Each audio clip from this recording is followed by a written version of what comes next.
010330 Prodi Ekonomi Pembangunan Fakultas Ekonomi dan Bisnis. Kan nama saya Muhammad Hafiz Tegar dengan nomor induk mahasiswa 250-705-228 dan saya dari program studi Sastra Inggris.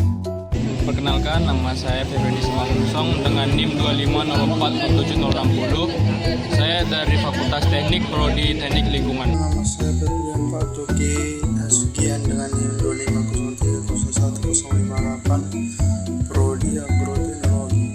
Nama saya Dirza Zulibzi dengan NIM 251401097. Saya berasal dari program studi Ilmu Komputer, Fakultas Ilmu Komputer dan Teknologi Informasi. Perkenalkan, nama saya Syafiq Arsyad Subuan dengan NIM 251101229. Saya merupakan mahasiswa Prodi Ilmu Perawatan, Fakultas Keperawatan. Kehidupan sehari-hari kita sering berada di ruang publik seperti kampus, pasar, halte, dan lainnya. Di tempat tersebut kita bertemu dengan banyak orang yang memiliki latar belakang berbeda-beda. Nah, perbedaan ini seharusnya menjadi kekuatan dalam kehidupan bermasyarakat. Namun tidak jarang perbedaan tersebut justru memunculkan sikap intoleransi yang merugikan banyak pihak. Intoleransi yaitu sikap yang tidak menghargai perbedaan, baik perbedaan agama, suku, budaya, dan lainnya. Sikap ini muncul dalam berbagai bentuk seperti komentar merendahkan, larangan terhadap seseorang, hingga perlakuan diskriminatif.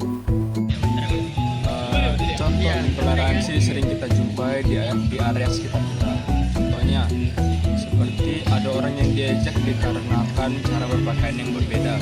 Ada juga seseorang yang diasingkan dikarenakan memiliki suku yang berbeda. Lalu ada juga orang yang dilarang untuk melakukan aktivitas lebih dikarenakan latar belakang agama yang berbeda. Kejadian ini sering kita jumpai, tetapi masih banyak juga orang yang merasa tidak peduli dan merasa itu bukan tanggung jawab mereka dalam menyelesaikan konflik tersebut. Sehingga akibatnya kejadian intoleransi ini terus terjadi sampai sekarang tanpa ada yang menghentikan. Fenomena ini dikenal dengan istilah bystander effect. Bystander effect adalah kondisi ketika seorang tidak melakukan tindakan karena menganggap orang lain akan bertindak terlebih dahulu. Semakin banyak orang yang melihat kejadian tersebut, akan semakin kecil kemungkinan seseorang akan membantu korban atau membantu kejadian tersebut. Ada beberapa alasan mengapa seseorang memilih diam. Pertama, mereka takut terjadi konflik dengan pelaku. Kedua, mereka merasa tidak memiliki keberanian untuk bertindak sendiri. Ketiga dan yang terakhir, mereka tidak tahu harus melakukan apa saat kondisi atau kejadian tersebut terjadi.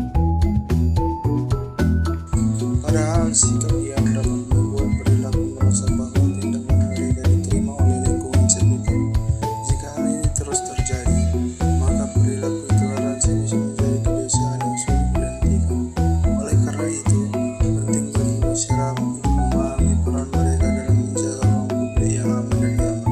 Sebenarnya, banyak yang peduli terhadap tindakan intoleransi, namun mereka membutuhkan strategi yang tepat untuk membantu tanpa membahayakan diri sendiri. Oleh karena itu, penting untuk memahami konsep intervensi aman. Intervensi aman adalah tindakan membantu korban tanpa memicu konflik ataupun kekerasan. Intervensi aman dapat dilakukan dengan berbagai cara, seperti mengalihkan perhatian, mengajak korban untuk menjauh dari situasi, mengajak orang lain untuk membantu korban, ataupun melaporkan kepada pihak yang berwenang. Contohnya, jika kita melihat seseorang direndahkan di sebuah halte, kita bisa mengajak korban untuk berbicara atau mengalihkan situasi dengan cara yang lebih tenang. Dengan cara ini, kita dapat membantu tanpa memperbesar konflik. Intervensi kecil seperti ini dapat dilakukan dan akan memberikan dampak yang besar bagi para korban. Topik ini juga berkaitan dengan nilai-nilai Pancasila, khususnya sila kedua dan sila ketiga. Sila kedua mengajarkan kita untuk menghargai sesama manusia, sementara sila ketiga menekankan pentingnya persatuan dalam keberagaman. Dalam pelajaran PPKN, hal ini berkaitan dengan toleransi, penyelesaian konflik damai, dan keberanian warga dalam menjaga lingkungan sosial. Ini tuh, generasi muda sangat penting dalam menciptakan ruang publik yang lebih toleran. Mahasiswa, pelajar, masyarakat memiliki kesempatan yang besar untuk menjadi contoh dalam menghargai perbedaan dengan menunjukkan sikap terbuka, menghargai pendapat orang lain, serta berani bersikap ketika melihat ketidakadilan. Nah, generasi muda dapat menciptakan lingkungan sosial yang lebih positif dan inklusif. Dalam kehidupan sehari-hari, kita bisa memulainya dengan tindakan yang kecil.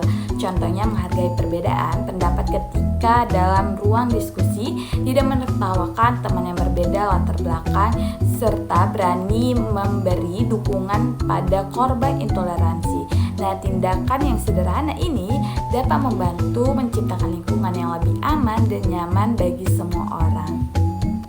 Menciptakan ruang publik yang toleran adalah tanggung jawab bersama.